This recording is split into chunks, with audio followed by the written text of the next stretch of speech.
మీ TV news కి స్వాగతం. ముందుగా ముఖ్యాంశాలు.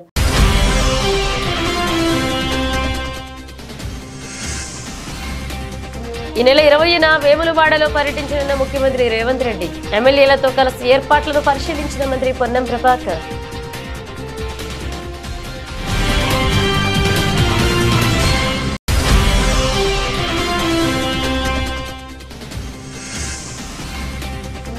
రాజేంద్రనగర్ లో కాంగ్రెస్ పార్టీకి షాక్. బీఆర్ఎస్ లో చేరిన మల్యాద్రి.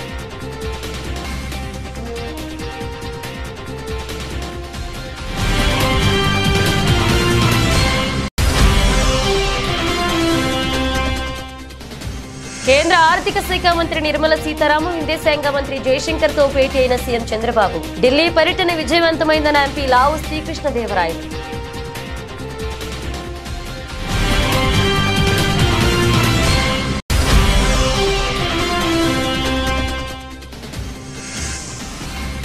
బాసర జ్ఞాన సరస్వతి అమ్మవారిని దర్శించుకున్న మంత్రి పొంగులేటి శ్రీనివాసరెడ్డి. పూర్ణకుమంతో ఘనంగా స్వాగతం పలికిన ఆలయ అర్చకులు, అధికారులు.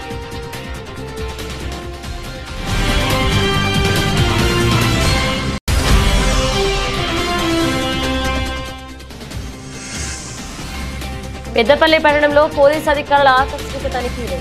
గంజాయి, డ్రగ్స్, మాదక ద్రవ్యాలపై ఆరా తీసిన పోలీసులు.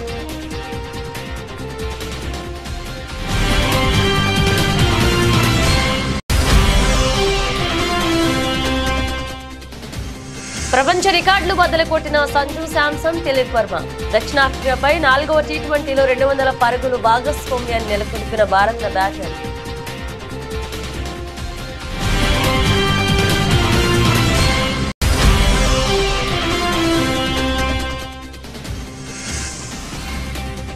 దిద్దుబాటు దిశగా మార్కెట్లు. ఆల్ టైమ్ హై నుంచి 10% పైగా క్షీణించిన దేశీయ ఈక్విటీలు.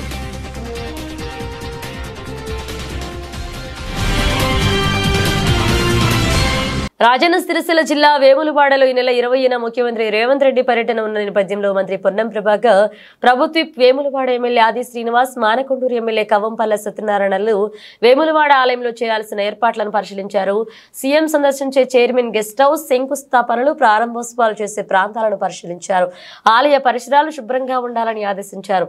సమావేశం జరిగే హాల్లో విద్యుత్ ఇబ్బందులు, అదేవిధంగా మైక్ సౌండ్ ఇబ్బందులు లేకుండా ప్రత్యేక చర్యలు తీసుకోవాలని అధికారులకు ఆదేశించారు. ముఖ్యమంత్రి రేవంత్ రెడ్డి పర్యటించే ఎన్టీఆర్ అతిథి గృహంలో మార్పులు చేయాల్సిన అంశాలపై పలు సూచనలు చేశారు. ఇప్పటికే ముఖ్యమంత్రి పర్యటన ఖరారు నేపథ్యంలో స్వామివారికి ప్రత్యేక పూజలు చేసే ప్రాంతాలు తదితర వాటిపై సూచనలు చేశారు. ముఖ్యమంత్రి పర్యటించే ప్రాంతాలపై ప్రత్యేక భద్రతా చర్యలు చేపట్టాలని జిల్లా ఎస్పీ అఖిల్ మహాజన్ మంత్రి పొన్నం ప్రభాకర్ ఆదేశించారు. ముఖ్యమంత్రి పర్యటన ఎక్కడా ఇబ్బంది లేకుండా చూడాలని ఈవో అధికారులకు ఆదేశించారు. సమయం తక్కువ ఉన్నందున త్వరితగిన పనులు పూర్తి చేయాలన్నారు. ఆలయంలో సూచనలు చేసే విధంగా బోర్డులు ఏర్పాటు చేయాలన్నారు. సమావేశంలో పాల్గొన్నారు సిరిసిల్ల జిల్లా కలెక్టర్ సందీప్ కుమార్ జా, ఎస్పీ అఖిల్ మహాజన్, ఆలయ ఇతర అధికారులు పాల్గొన్నారు. ప్రభుత్వం ఒక సంవత్సరం పూర్తి చేసుకుంటా ఉన్నది. చారిత్రాత్మకంగా జరిగినటువంటి అనేకమైనటువంటి కార్యక్రమాలు. తెలంగాణ ఏర్పడ్డ నాడు ధనిక రాష్ట్రంగా ఏర్పడ్డ తెలంగాణ 10 సంవత్సరాల పరిపాలన తర్వాత 7.5 లక్షల కోట్ల అప్పుతోటి ఈరోజు మాకు ప్రజలు అధికారం వచ్చింది. ఈ యొక్క సందర్భంలో ఎటువంటి భూములు అమ్మకుండా, ఏవి కూడా ఇంత కొత్త కార్యక్రమం చేయకుండా 1వ తారీఖు జీతాలు ఇవ్వడం కావచ్చు, ఇవాళ ఆర్టీసీలో ఉచితంగా మహిళలకు బస్సు సౌకర్యం కలిగజేయడం కావచ్చు, 200 యూనిట్ల ఉచిత విద్యుత్ దాదాపు 70 నుంచి 80% మందికి ప్రజలకు అందుతూ ఉన్నటువంటి 200 యూనిట్ల ఉచిత విద్యుత్ కావచ్చు, 500 గ్యాస్ సిలిండర్ కావచ్చు, 5 లక్షల నుంచి 10 లక్షల రూపాయల ఆరోగ్యశ్రీ కావచ్చు, అన్నిటికంటే ఎక్కువగా రైతు రుణమాఫీ 1 లక్ష రూపాయలు మాఫీ చేయడానికి 5 సంవత్సరాల్లో 5-6 కిస్తులు తీసుకున్నటువంటి పరిస్థితి. అటువంటిది చారిత్రాత్మకంగా 2 లక్షల రూపాయల రుణమాఫీ అయింది. కొంతవరకైనా కుటుంబపరమైనటువంటి గ్రూపింగ్ లేని వాళ్ళ వివరాలు కూడా తీసుకోబడ్డాయి. వాళ్ళందరికీ నెలలోపు క్లియర్ చేయడం జరుగుతుంది. మిగతా 2 లక్షల పై ఉన్నటువంటి వాళ్ళకు సంబంధించి వాస్తవంగా మేము 2 లక్షల లోపల రుణమాఫీ చేస్తామని చెప్పినాం. కానీ పైన వాళ్ళకు సంబంధించిన విషయంలో కూడా ప్రభుత్వం ఆలోచన చేస్తుంది. ఆ పైన డబ్బులు కట్టించి 2 లక్షలు మాఫీ చేయాలని. ఆర్థికపరమైన ఇబ్బందుల వల్ల ఇది జరుగుతుందని ప్రజలు కూడా తెలుసు. తప్పకుండా రైతులకు అండగా నిలబడుతుంది. అదేవిధంగా కొనుగోలుకు సంబంధించిన విషయాల కూడా ఎప్పటికప్పుడు రైతులు రైస్ మిల్లర్లు కూడా కొంత ఇబ్బందికర పరిస్థితుల్లో ఉన్నప్పుడు కూడా వారి డిఫాల్ట్ లేని వాళ్ళందరికీ కూడా ప్యాడీ ప్రొక్యూర్మెంట్ ఛాన్స్ ఇచ్చి ఈరోజు కొనుగోలు ప్రక్రియ చేస్తూ ఉంది.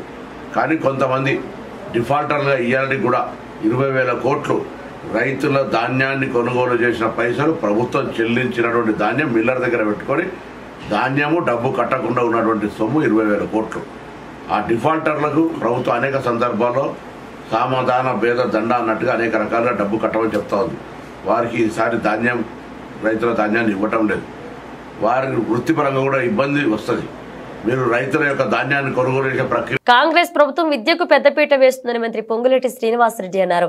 ప్రముఖ పుణ్యక్షేత్రమైన బాసర జ్ఞాన సరస్వతి అమ్మవారిని మంత్రి పొంగులేటి శ్రీనివాసరెడ్డి శనివారం దర్శించుకున్నారు. ఆలయ అర్చకులు అధికారులు పూర్ణకుంభంతో ఘనంగా స్వాగతం పలికారు. అనంతరం ఆలయంలో ప్రత్యేక పూజలు నిర్వహించారు. అర్చకులు వీరికి తీర్థ ప్రసాదాలను అందజేసి ఆశీర్వదించారు. వారి వెంట పార్టీ నాయకులు అధికారులు పలువురున్నారు.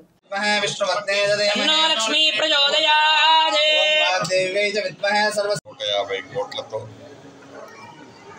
పేద పిల్లలు కూడా ధనికులు పిల్లలు ఎక్కడైతే కార్పొరేట్ ప్రైవేట్ సెక్టార్లో చదువుకుంటారో దానికి దీటుగా గవర్నమెంట్ సెక్టార్లో కూడా కాలేజీలు ఏర్పాటు చేసి వారిని అన్ని వసతులు ఇంటర్నేషనల్ స్టాండర్డ్స్లో అన్ని వసతులు ఏర్పాటు చేసే కార్యక్రమానికి శ్రీకారం చుట్టారు. ఈ బాసర టెంపుల్కి సంబంధించి అంటే సరస్వతి తల్లి అంటే ప్రతి ఇంట్లో ప్రతి బిడ్డకి జ్ఞానోదయం కలిగించే విధంగా ఆ అమ్మవారు దీవెనలు ఆశీస్సులు రాష్ట్ర ప్రజలందరికీ ఉండాలని ఈ గుడికి సంబంధించిన అభివృద్ధికి సంబంధించిన విషయాల గురించి కూడా స్థానిక ప్రముఖులు చాలామంది గత ప్రభుత్వంలో ఏ రకంగా నిర్లక్ష్యానికి గురైందో చెబుతూ ఈ ప్రభుత్వం అన్ని రంగాల ముందుకు తీసుకెళ్లే దాంట్లో ఈ గుడిని కూడా అభివృద్ధి చేయాలని వారు తెలియజేయడం జరిగింది. తప్పకుండా గౌరవ ముఖ్యమంత్రి గారితో ఒకసారి సంప్రదించి భద్రాచలంలో ఏ రకంగా అయితే అభివృద్ధి చేయాలి అని అనుకుంటుందో ఈ ప్రభుత్వం ప్రఖ్యాతి చెందిన ఈ సరస్వతి అమ్మవారి టెంపుల్ ఏదైతే బాసర్లో ఉందో ఈ టెంపుల్ను కూడా అభివృద్ధి చేసే దాంట్లో ఈ ప్రభుత్వం ముందంజలో ఉంటుందని మనస్ఫూర్తిగా తెలియజేసుకుంటూ మరొక్కసారి అమ్మవారి కటాక్ష తెలంగాణ ప్రజలు తెలంగాణ బిడ్డల మీద ఉండి ఆ సరస్వతి తల్లి మంచిగా ఈ బిడ్డల్ని దీవించాలని మనస్ఫూర్తిగా కోరుకుంటున్నాను. తెలంగాణలో కాంగ్రెస్ పార్టీ చతికిల పడిపోతుంది. 6 గ్యారెంటీలను అమలు చేయకపోవడం, ఇచ్చిన హామీలు నెరవేర్చకపోవడంలో కాంగ్రెస్ నాయకులు కార్యకర్తలు ఆ పార్టీ అధినాయకత్వం మీద గుర్రుగా ఉన్నారు. కాంగ్రెస్ పార్టీ మనుగడ కష్టమేనని భావిస్తున్న హస్తం నాయకులు కారెక్కేందుకు సిద్ధమవుతున్నారు. కేసీఆర్ అంటే ఒక వ్యక్తి కాదు, బీఆర్ఎస్ అంటే ఒక సామాన్య శక్తి కాదు అని బీఆర్ఎస్ వర్కింగ్ ప్రెసిడెంట్ కేటీఆర్ పేర్కొన్నారు. ఇవాళ బీఆర్ఎస్ పార్టీకి పల్లెల్లో పట్టణాల్లో లక్షలాది మంది కార్యకర్తలు ఉన్నారని కేటీఆర్ తెలిపారు. రాజేంద్రనగర్ నియోజకవర్గంలోని పలువురు కాంగ్రెస్ నేతలు బీఆర్ఎస్ పార్టీలో చేరిన సందర్భంగా కేటీఆర్ మాట్లాడారు. మనం గెలిపించిన వాళ్ళు అప్పుడప్పుడు మన వాళ్ళు అనుకునే వాళ్ళు మనం మోసం చేయొచ్చు, వాళ్ళు తప్పు చేయొచ్చు. కానీ ఇందాక తమ్ముడు కార్తీక్ చెప్పినట్టు తప్పకుండా పశ్చాత్తాపపడే రోజు, బాధపడే రోజు. పెద్దలు అప్పుడెప్పుడో చెప్పినట్టు రాజకీయాల్లో హత్యలు ఉండవు, ఆత్మహత్యలు మాత్రమే ఉంటాయి. అందుకే మీరు గెలిపించిన మీ ఎమ్మెల్యే గారు ఆత్మహత్య చేసుకున్నాడు తప్ప మీరు తప్పు చేయలేదు. ఆయన పోయినా ఏమి కాదు పార్టీకి అని చెప్పి ఇవాళ పార్టీని మణికొండలో కావచ్చు, నార్సింగిలో కావచ్చు, బండ్లగూడలో కావచ్చు, శంషాబాద్లో కావచ్చు బ్రహ్మాండంగా కాపాడుకుంటూ ఎక్కడికక్కడ అద్భుతంగా నడుపుతున్న పోరాట పటిమను ప్రదర్శిస్తున్న మా నాయకులు మొత్తానికి హృదయపూర్వకంగా ధన్యవాదాలు. నేను మీతో అక్కడ ఉన్న ఒక మల్లయ్య గారి ఇల్లేమో అల్లకెళ్ళి మురికి నీరు వస్తుంది, బఫర్ జోన్లో ఉన్నది, మూసి చెడిపోతుంది, కాబట్టి మల్లయ్య ఇల్లు కూలగొట్టాలి. మరి నేను అడుగుతా ఉన్నా ముఖ్యమంత్రి, మల్లయ్య ఇల్లు కూలగొడతావు, మరి రేపు బఫర్ జోన్లో నువ్వే ఒక పెద్ద రియల్ ఎస్టేట్ కంపెనీకి వాడికి ఇచ్చి వాడు మాల్ కడతాడు, మల్లయ్య ఇల్లు కూలగొట్టి మాల్ కడతాడు. మల్లయ్య ఇంట్లోకి వెళ్ళేమో మురికి నీరు వస్తుంది, మాల్లోకి వెళ్ళేమో సుగంధం వస్తుందా? మాల్లో కూడా అదే మురికి నీరు కదా వచ్చేది. ఇంకా మల్లయ్య ఇంట్లోకి వెళ్ళి వచ్చిన దానికంటే 1000 రెట్లు ఎక్కువ వస్తుంది. కానీ అది బాగట, ఇది బాగా కాదంట. నేను అందుకే అడుగుతా ఉన్నా, ముఖ్యమంత్రి సమాధానం చెప్పు. బఫర్లో మల్లయ్య ఇల్లు ఉండకూడదు ఎట్లా, మాల్ ఉంటుంది ఎట్లా? సమాధానం చెప్పు. ఎవడి కోసం 1,50,000 కోట్లు పెడతానంటున్నావు? దేనికోసం పెడతానంటున్నావు? మాకు అర్థమవుతున్నది. మూసీమే లూటో ఢిల్లీమే బాటో, మూసీలో లూటో ఢిల్లీమే బాటో. ఎందుకు? నీ బాసులు ఢిల్లీలో ఉన్నారు, వాళ్ళ కోపం వస్తే నీ తుమ్మితో ఊడిపోయే ముక్కు నీది, ఎప్పుడు ఊసిపోతుందో తెలియదు. రాహుల్ గాంధీకి మూటలు పంపకపోతే ఆయన ఊకోడు, మళ్ళీ పైన ఇంకా ప్రియాంక గాంధీ గారు ఉన్నారు, ఇంకా చాలా మంది పెద్దలు ఉన్నారు, వాళ్ళకు మూటలు పంపాల్సిందే. వైఎస్ఆర్ కాంగ్రెస్ ప్రభుత్వంలో లిక్కర్ తాగితే లివర్ చెడిపోతుందని, చంద్రబాబు సర్కార్లో లిక్కర్ తాగితే లివర్ బాగుపడుతుందంటూ కూటమి ప్రభుత్వం చెప్పదలుచుకుంటుందని కాకినాడ జిల్లా వైఎస్ఆర్సీపీ అధ్యక్షులు కురసాల కన్నబాబు విమర్శించారు. ఇవాళ చంద్రబాబు చేతిలో మళ్లీ మొదట మోసపోయింది మద్యపానం చేసేవారే అని అన్నారు. అవే బ్రాండ్లు, డిస్టరీలు, ధరలు మాత్రం ఎక్కువ అని మండిపడ్డారు. మద్యం షాపుకు వచ్చిన వాళ్ళు కూడా తాము మోసపోయామని గగ్గోలు పెడుతున్నారన్నారు. అసలు చంద్రబాబు చేతిలో మోసపోని వర్గం ఉంటుందా అని ఎద్దేవా చేశారు. ఇది కాకుండా చెప్పాలంటే ఇప్పుడు ప్రస్తుతం చాలా బర్నింగ్ టాపిక్, అందరికి ఇంట్రెస్టింగ్ టాపిక్ లిక్కర్. అది కూడా ఇవాళ ఆయన మాట్లాడాడు లిక్కర్ గురించి. అద్భుతం అంట, అమోఘం అంట. వైఎస్ఆర్ పార్టీ ప్రభుత్వంలో లిక్కర్ తాగితే లివర్ చెడిపోద్ది, చంద్రబాబు నాయుడు గారి సర్కారు ఇచ్చే లిక్కర్ తాగితే లివర్ బాగుపడుద్దని ఆయన చెప్పాలనుకుంటున్నాడేమో. మరి అసలు ఇవాళ అలవాటు ఉన్నవాడిని వెళ్ళి అడిగితే చెప్తారు. మొట్టమొదట మళ్ళీ ఆయన చేతిలో మోసపోయింది మేమేను. డ్రింక్ చేసేవాడిని ఎవడైనా అడిగితే వాళ్ళు చెప్తారు. అవే బ్రాండ్లు, అవే రేట్లు, కొత్తగా కొన్ని యాడ్ చేశారంట. ఆ కొత్తగా యాడ్ చేసిన 99 రూపాయలు లిక్కర్ గురించి ఇందాక మా మిత్రుడు ఎవరో నాకు చెప్తా ఉన్నారు. 99 రూపాయలకి ఇచ్చే కొత్త బ్రాండ్లు Sumo classic whisky, Bengaluru whisky, royal, ట్రాపికానా, short whisky, Kerala malted whisky. విషయం ఏంటంటే ఇక్కడ 99 రూపాయలకి ఇస్తున్నారు, ఇదే తక్కువకి ఇస్తున్నామని చెప్పుకుంటున్నారు కదా. కానీ ఇదే మందు, ఇదే కంపెనీ తయారు చేసే, డిస్టిలరీ తయారు చేసే మందు, ఇదే క్వాలిటీ వేరే రాష్ట్రాల్లో 80 రూపాయలకి 85 రూపాయలకి అమ్ముతున్నారంట. ఆయనే చెప్పాడు నాకు ఇందాక. అంటే ఏంటంటే మీరు చేస్తే అది చేతిలో పోసుకుని తాగిన పవిత్ర తీర్థం లాంటిది. మేము చూస్తున్నాం ఆ షాపులు, దాని భోగవతం, మీ నాయకులు వాళ్ళని పీడించుకు తింటున్న పద్ధతి. చివరికి షాపులు వచ్చినప్పుడు కూడా మేము మోసపోయామని గగ్గోలు పెట్టేస్తున్నారు. ఏదో 20% మార్జిన్ ఇస్తామన్నారు, 10% ఇస్తున్నారని అదొక గోల్ నడుస్తుంది. సరే, మొత్తానికి అయితే మీ లిక్కర్ ఎత్తిగడ ఫలించిందో లేదో కొద్ది రోజులకు కానీ తెలియదు. అసలు గతం మర్చిపోయారు కానీ చంద్రబాబు నాయుడు గారి హయాంలో మోసపోయిన ఒక వర్గం ఉంటుందా ఎవరైనా? ఏ వర్గమైనా? శ్రీకృష్ణుడు భగవద్గీతలో ఒక మాట చెప్పాడు, నీవు చేయాల్సిన పని చేసుకుంటూ పోతే ఫలితం తప్పకుండా వస్తుంది అని మెదక్ ఎంపీ రఘునందన్ రావు అన్నారు. సిద్దిపేట పట్టణంలోని నాజర్పురాలో శ్రీకృష్ణ యాదవ సదర కమిటీ ఆధ్వర్యంలో సదర ఉత్సవాలను ఘనంగా నిర్వహించారు. ఈ సదర ఉత్సవాలలో మెదక్ ఎంపీ రఘునందన్ రావు ముఖ్య అతిథిగా పాల్గొన్నారు. సిద్దిపేట జిల్లా యాదవ సోదరులతో కలిసి సదర ఉత్సవాలను రఘునందన్ రావు ప్రారంభించారు. అనంతరం సదర ఉత్సవాల్లో పాల్గొన్నారు. ఈ సందర్భంగా సదర ఉత్సవాల్లో ఎంపీ రఘునందన్ రావు మాట్లాడుతూ, ఫలితం గురించి ఆలోచించేవాడు యుద్ధం చేయలేడు, యుద్ధం గెలవలేడు, దానికి సజీవ సాక్ష్యం నేనే. మీ అందరి ఆశలతో మెదక్ ఎంపీగా గెలుపొందడం జరిగిందని తెలిపారు. కర్తవ్య బోధనలో శ్రీకృష్ణుని ఆదర్శంగా తీసుకుని యుద్ధం చేయడం జరిగిందన్నారు. సదరు ఉత్సవంలో యాదవులందరూ కలిసి రావడం సంతోషంగా ఉందన్నారు.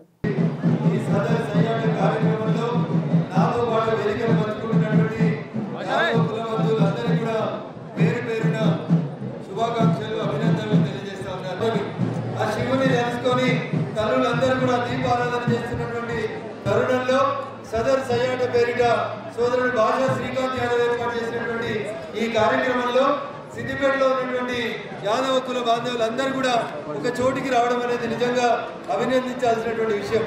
చిన్నారి సోదరీమణులతో, చిన్నారి చెల్లెళ్లతో సహా మొదలుకుంటే అందరు యువకులు, పెద్దవారు కూడా ఈ కార్యక్రమంలో పాల్గొంటూ ఉన్నారు. ప్రపంచానికి మార్గదర్శనమైనటువంటి ఒకే ఒక పుస్తకం భగవద్గీత అని చెప్తారు. ఆ భగవద్గీతలో మనం ఎట్లుండాలి, మన కర్తవ్యం ఏంటి, యుద్ధం చేయాల్సి వచ్చినప్పుడు ఎవరి మీదనైనా ఎట్లా చేయాలి అనే కర్తవ్య బోధన చేసి అర్జునుడిని మహాభారతంలో ముందుండి నడిపించింది ఎవరు? ఎవరే? ఎవరు? శ్రీకృష్ణ భగవానుడు. ఎవరి కులదైవం? మీరందరూ ఇంత అమాయకంగా ఉన్నారని యాదవ్ కుల ప్రాశస్త్యం గురించి సిద్దిపేటలో కూడా ఒకసారి చర్చ పెడదామని చెప్పి మా యాదవ్ బంధువులు అందరూ కూడా కలిసి ఈ రోజు ఈ కార్యక్రమాన్ని ఏర్పాటు చేసిండ్రు. ఎవరో ఒకరు ముందుకు రావాలి కాబట్టి భాషా శ్రీకాంత్ కూడా ముందుకు వచ్చిండు. తమ్మునికి సపోర్ట్ గా ఈ పక్కన శ్రీనివాస్ ఇంకా ఈ కాలనీలో ఉన్నటువంటి అనేక మంది యాదవ్ సోదరులు నిలబడ్డారు. మీకందరికీ కూడా మరొకసారి మనస్ఫూర్తిగా శుభాకాంక్షలు, అభినందనలు తెలియజేస్తూ శ్రీకృష్ణుడు భగవద్గీతలో ఒక మాట చెప్తాడు, ఫలితం ఏంటనేది పక్కన పెట్టు. నువ్వు చేయాల్సిన పని నువ్వు చేసుకుంటూ ముందుకు పోతా ఉంటే ఫలితం తప్పకుండా వస్తుంది అని చెప్తాడు. ఫలితం గురించి భయపడిన వాళ్ళు, ఫలితం ఇట్లుంటుందా అట్లుంటుందా అని ఆలోచించిన వాళ్ళు ఎవరు కూడా యుద్ధం చేయలేరు, యుద్ధం గెలవలేరు. దానికి సజీవ తార్కాణం మీ ముందు నిలబడేటువంటి మీ రఘునందన్. మీ అందరి ఆశీస్సులతో మే 13వ తారీఖు రోజు మీరందరూ ఓట్లు వేసి పంపిస్తే చాలా సంవత్సరాల తర్వాత మెదక్ పార్లమెంట్ గడ్డ నుంచి కమలం గుర్తు మీద నన్ను గెలిపించింది. కర్తవ్య బోధనలో ఆ శ్రీకృష్ణుడిని ఆదర్శంగా తీసుకొని యుద్ధం చేయాలన్నప్పుడు అర్జునుడిని ఆదర్శంగా తీసుకొని గాంధీవాన్ని సంధించి ముందుకు పోతే విజయం ఢిల్లీలో బీఆర్ఎస్ బీజేపీ దోస్తీ అందరికీ తెలుసు అని, గల్లీలో మాత్రం కుస్తీ పట్టినట్లుగా నటిస్తున్నారని కాంగ్రెస్ పార్టీ ఎమ్మెల్యే అనిల్ కుమార్ రెడ్డి అన్నారు. మూసీలో 3 నెలలు ఉండాలని బీజేపీ బీఆర్ఎస్ నాయకులకు మా సీఎం రేవంత్ రెడ్డి సవాల్ విసిరారని, సీఎం 3 నెలల సవాల్ విసిరితే కిషన్ రెడ్డి ఒక నైట్ మూసీలో ఉంటారని అంటున్నారని ఎద్దేవా చేశారు. నిర్మాణాత్మక ప్రతిపక్షంగా బీజేపీ వ్యవహరించారని, రాజకీయాలు వద్దని హితవు పలికారు. కేంద్ర మంత్రి కిషన్ రెడ్డి గారు హైదరాబాద్లో మాట్లాడుతూ మరి మూసి వద్దే మేము అక్కడనే భోజనం చేసి అక్కడనే వండుకుంటాం, రేవంత్ రెడ్డి గారి సవాల్ను స్వీకరిస్తున్నామని కిషన్ రెడ్డి గారు మాట్లాడారు. రేవంత్ రెడ్డి గారు మా ముఖ్యమంత్రి గారి సవాల్ ఏంటంటే 3 నెలలు మీరు మూసి నది పరివాహకంలో అక్కడనే ఉండండి, అక్కడ ఉండి అక్కడ ఉండగలుగుతామని మీరు చెప్తే, మీరు మంచిగా సంతోషంగా ఉన్నారని చెప్పగలిగితే మా ముఖ్యమంత్రి గారు ఏమన్నారు, సరే మీరంతా మంచిగానే ఉన్నారు కాబట్టి ప్రధాన ప్రతిపక్షాలు చెప్తున్నాయి కాబట్టి మేము మూసి ఓకే ప్రక్షాళన పునరుజ్జీవ కార్యక్రమం చేయాల్సిన అవసరం లేదు అనేది నిర్ణయం తీసుకుందాము అని కూడా ముఖ్యమంత్రి రేవంత్ రెడ్డి గారు అన్నారు. కానీ సవాలు 3 నెలలు అంటే మీరేం చేస్తున్నారు, మీరు ఒక్కరోజు ఆడనే భోజనం చేసి ఆడనే వండుకుంటామన్నారు. అంటే ఒక్కరోజు కాదు కిషన్ రెడ్డి గారు, మా సవాలు 3 నెలలు అక్కడనే ఉండాలనేది మా సవాల్.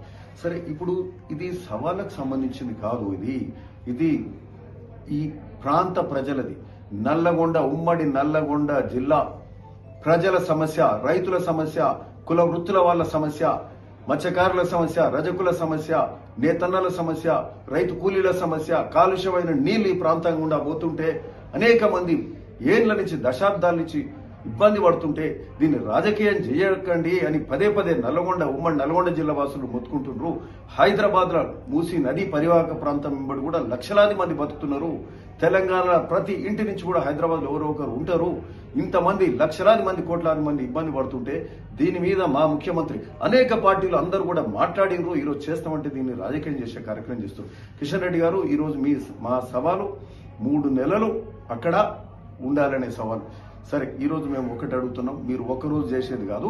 ఇంకొకటి ఏంటంటే మీరు ఇంకొక మాట ఏం మాట్లాడుతున్నారు, మీరు ఈ మూసి ఇండ్లను కూలగొట్టి ఏపీ ముఖ్యమంత్రి చంద్రబాబు అసెంబ్లీ సమావేశంలో పాల్గొన్న అనంతరం ఢిల్లీ బయలుదేరి వెళ్లారు. ఢిల్లీలో ఆయనకు టీడీపీ ఎంపీలు స్వాగతం పలికారు. చంద్రబాబు తన ఢిల్లీ పర్యటనలో కేంద్ర మంత్రులను కలిశారు. హస్తనలో సీఎం పర్యటన వివరాలను టీడీపీ యువ ఎంపీ లావు శ్రీకృష్ణదేవరాయలు మీడియాకు తెలిపారు. కేంద్ర విదేశాంగ మంత్రి ఎస్ జయశంకర్ తో చంద్రబాబు సమావేశమయ్యారని వెల్లడించారు.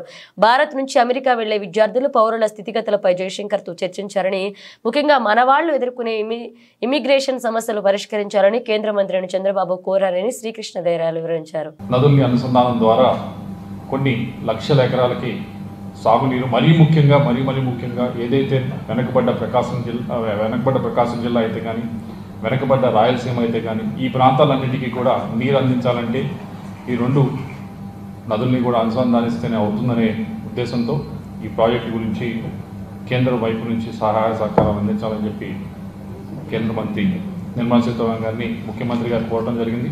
ఈ రెండింటి గురించి కూడా ఈరోజు మీటింగ్లో ప్రధానంగా చర్చించడం జరిగింది. అలాగే మరొక కేంద్ర మంత్రి గారు జయశంకర్ గారితో, ఎక్స్టర్నల్ అఫైర్స్ కేంద్ర మంత్రి గారితో కూడా ఈరోజు ముఖ్యమంత్రి గారు కలవటం జరిగింది. ముఖ్యంగా ఈ సమావేశంలో ముఖ్యంగా చర్చకు వచ్చినవి, సరే ఈ మధ్య అమెరికాలో ఏదైతే కొత్తగా గవర్నమెంట్ ఫామ్ అయిందో దానివల్ల ఇండియా పైన, ఇండియన్ ఎకానమీ పైన ఏ విధమైన మార్పులు చేర్పులు జరుగుతాయని, అలాగే ఇక్కడ ఇండియా నుంచి వెళ్ళే స్టూడెంట్స్కి ఏ విధంగా ఉంటుంది అని చెప్పి, అక్కడ అమెరికా వెళ్ళే వారికి ఏ విధంగా ఉంటుంది. ఎందుకంటే మనందరికీ తెలిసిందే, ఆంధ్ర రాష్ట్రం నుంచి ప్రతి సంవత్సరం కూడా కొన్ని వేల మంది స్టూడెంట్స్ అక్కడికి వెళ్తూ ఉన్నారు, అక్కడ బాగా చదువుకుంటున్నారు, బాగా సెటిల్ అవుతూ ఉన్నారు. వారికి ఏ విధంగా ఉండబోతాం అన్నదాన్ని కూడా మాట్లాడటం జరిగింది. వీటన్నిటితో పాటుగా ఎకానమీ పరంగా ఏ విధంగా మార్పులు చేర్పులు జరగబోతూ ఉన్నాయి, ఇండియా భారతదేశం మనం ఏ విధంగా ప్రముఖ పాత్ర పోషించారు. పెద్దపల్లి పట్టణంలో పోలీసు అధికారులు ఆకస్మిక తనిఖీలు నిర్వహించారు. పట్టణంలో పాన్ షాపులు, కూరగాయల దుకాణాలు, కిరాణా షాపులను పోలీసు అధికారులు తనిఖీలు చేశారు. గంజాయి, డ్రగ్స్, మాదక ద్రవ్యాలపై ఆరా తీశారు. ఈ సందర్భంగా పెద్దపల్లి ఏసీపీ గజ్జి కృష్ణ మాట్లాడుతూ, రామగుండం పోలీస్ కమిషనర్ ఆదేశాల మేరకు, పెద్దపల్లి డీసీపీ సూచనల మేరకు పెద్దపల్లి సబ్ డివిజన్ పరిధిలోని పెద్దపల్లి పట్టణంలో అన్ని షాపులను ఆకస్మికంగా తనిఖీ చేస్తున్నట్లుగా తెలిపారు. పెద్దపల్లి, సుల్తానాబాద్ సిఐలు, సబ్ డివిజన్ పరిధిలోని ఎస్ఐలు, వారి సిబ్బంది 5 టీములుగా విడిపోయి తనిఖీలు నిర్వహించినట్లుగా చెప్పారు. యువత పెడదారిన పడుతూ గంజాయి తాగడం వల్ల ఆరోగ్యం చెడిపోవడం, ఆర్థికంగా నష్టపోవడం, తల్లిదండ్రులకు ఇబ్బంది కలగడంతో పాటు సామాజికంగా దేశం యువశక్తిని కోల్పోతుందన్నారు. అక్రమంగా గంజాయి, డ్రగ్స్ విక్రయించే వారిపై చట్టరీత్యా కఠిన చర్యలు తీసుకుంటామన్నారు. ఈ తనిఖీలలో పెద్దపల్లి సిఐ ప్రవీణ్ కుమార్, సుల్తానాబాద్ సిఐ సుబ్బారెడ్డి, పెద్దపల్లి ఎస్ఐలు లక్ష్మణ్ కుమార్, మల్లేష్, కాల్వా శ్రీరాంపూర్ ఎస్ఐ వెంకటేష్ పాల్గొన్నారు. కమిషనర్ పోలీస్ గారి ఆదేశాల మేరకు డిప్యూటీ కమిషనర్ పోలీస్ పెద్దపల్లి గారి ఇన్స్ట్రక్షన్స్ మేరకు ఈరోజు మా సబ్ డివిజన్లో, అంటే పెద్దపల్లి డివిజన్లో ఉన్నటువంటి ఆఫీసర్లు మొత్తం పోలీస్ సిబ్బందితో కలిసి ఈరోజు అన్ని షాపులు, కిరాణా షాపులు కావచ్చు, పాన్ షాపులు కావచ్చు, అన్నిటి మీద కూడా ఈరోజు పెద్ద ఎత్తున ఒక 5 టీములుగా విడిపోయి పెద్దపల్లి పట్టణంలో తనిఖీ చేయడం జరుగుతుంది. దీని ముఖ్య ఉద్దేశం ఏంటంటే, ఈ తనిఖీల ఉద్దేశం యూత్ పెడిచేవన పడుతూ ఈ గాంజా అనేది తాగుతున్నారని, దానిలో భాగంగా ఆరోగ్యాలు ఖరాబ్ చేయడం, ఆర్థికంగా నష్టపోవడం, తల్లిదండ్రులు కూడా ఇబ్బందులు పెట్టడం, సమాజానికి కూడా సరైనటువంటి యువత ఈ దేశాన్ని కోల్పోతుందనేటువంటి ఉద్దేశంతో మా ఉన్నతాధికారుల ఆదేశాల మేరకు ఈరోజు నేను, మా పెద్దపల్లి సిఐ గారు, మా సుల్తానాబాద్ సిఐ గారు, మా పెద్దపల్లి ఎస్ఐ గారు, అట్లాగే మా కాళేశ్వరం ఎస్ఐ గారు, మిగతా అందరు ఎస్ఐలు వారి వారి సిబ్బందితోనే ఈ పెద్దపల్లి పట్టణంలో 5 భాగాలు విడిపోయి తనిఖీలు చేస్తున్నాం. ఆకస్మిక తనిఖీలు. ఈ తనిఖీల్లో ఎవరైనా దొరికితే మాత్రం చట్టరీత్యా కఠినమైనటువంటి చర్యలు. లగచర్ల దాడి ఘటనలో అరెస్టుల పర్వం కొనసాగుతుంది. ఇప్పటికీ కేసులో అనేక మందిని అదుపులోకి తీసుకున్నారు పోలీసులు. తాజాగా మరికొంతమందిని అరెస్ట్ చేశారు. 6గురిని అదుపులోకి తీసుకున్న పోలీసులు వారిని కొడంగల్ పోలీస్ స్టేషన్ నుంచి పరిగి పోలీస్ స్టేషన్ కి తీసుకొచ్చారు. వీరందరినీ సాయంత్రం వరకు రిమాండ్ చేసే అవకాశం ఉంది. అలాగే ఈ కేసులో మరికొందరి కోసం కూడా పోలీసులు ముమ్మరంగా గాలింపు చర్యలు చేపట్టారు. కాగా వికారాబాద్ జిల్లా కొడంగల్ నియోజకవర్గ పరిధిలోని దుద్యాల మండలం లగచర్ల గ్రామంలో ఫార్మా ఇండస్ట్రియల్ కారిడార్ ఏర్పాటుకు భూసేకరణలో భాగంగా ఈ నెల 11 ప్రజాభిప్రాయం తెలుసుకునేందుకు వచ్చిన జిల్లా కలెక్టర్ ప్రతీక్ జైన్, అదనపు collector Lingya Naik, Tandur sub collector Umashankar Prasad, కడ ప్రత్యేకాధికారి వెంకటరెడ్డి, తహసీల్దార్ విజయ్ కుమార్, వికారాబాద్ డిఎస్పీ శ్రీనివాసరెడ్డిపై రైతులు, గ్రామస్తులు రాళ్లు, కర్రలతో దాడులు చేసిన విషయం తెలిసిందే. ఈ ఘటనకు సీరియస్ గా తీసుకున్నారు పోలీసులు.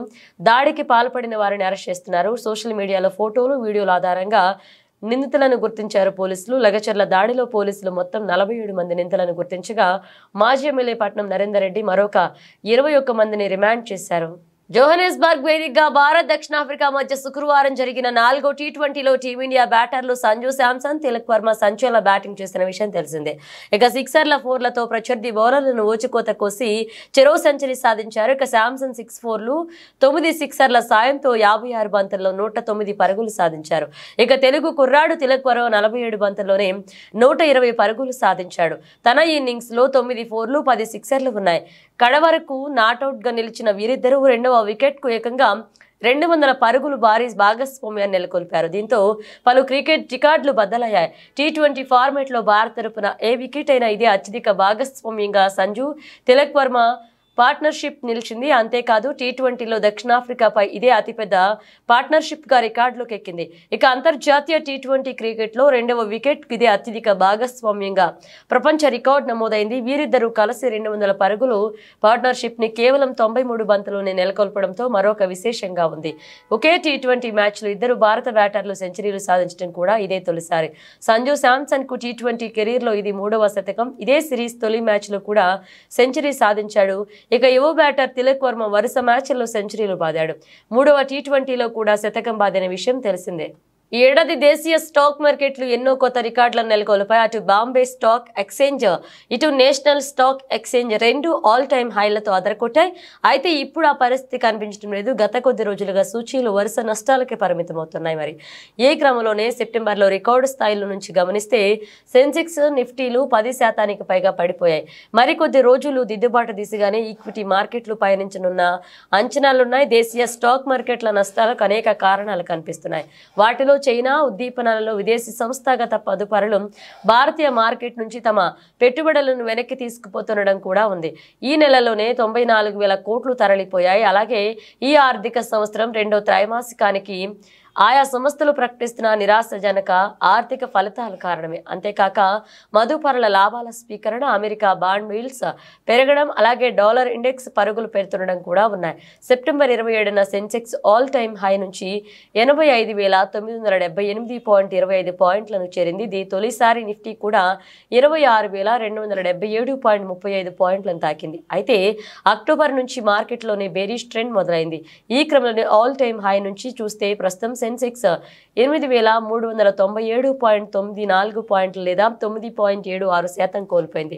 నిఫ్టీ సైతం 2,744.65 పాయింట్ల లేదా 10.44% పడిపోయింది. బులెటిన్ ముగించే ముందు హెడ్లైన్స్ మరోసారి.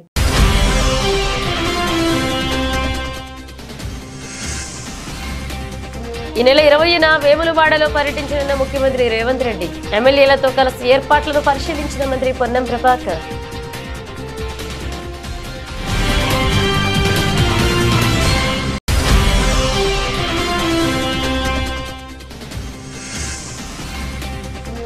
రాజేంద్రనగర్ లో కాంగ్రెస్ పార్టీకి షాక్. బీఆర్ఎస్ లో చేరిన మల్లిహాద్రి.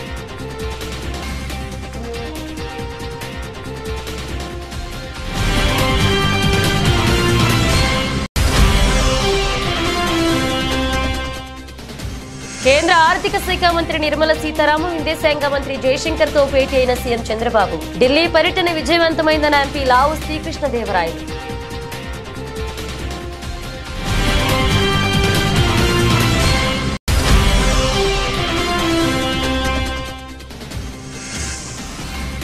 బాసర జ్ఞాన సరస్వతి అమ్మవారిని దర్శించుకున్న మంత్రి పొంగులేటి శ్రీనివాసరెడ్డి. పూర్ణకుంభంతో ఘనంగా స్వాగతం పలికిన ఆలయ అర్చకులు, అధికారులు.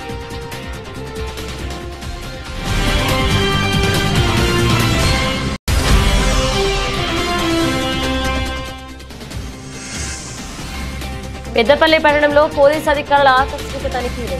గంజాయి, డ్రగ్స్, మాదక ద్రవ్యాలపై ఆరా తీసిన పోలీసులు.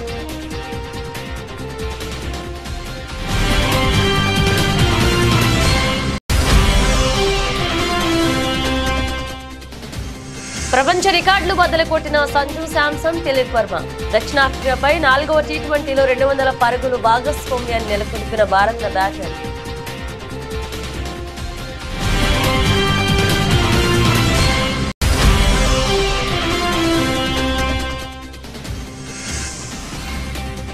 దిద్దుబాటు దిశగా మార్కెట్లు ఆల్ టైమ్ హై నుంచి 10% పైగా క్షీణించిన దేశీయ ఈక్విటీలు.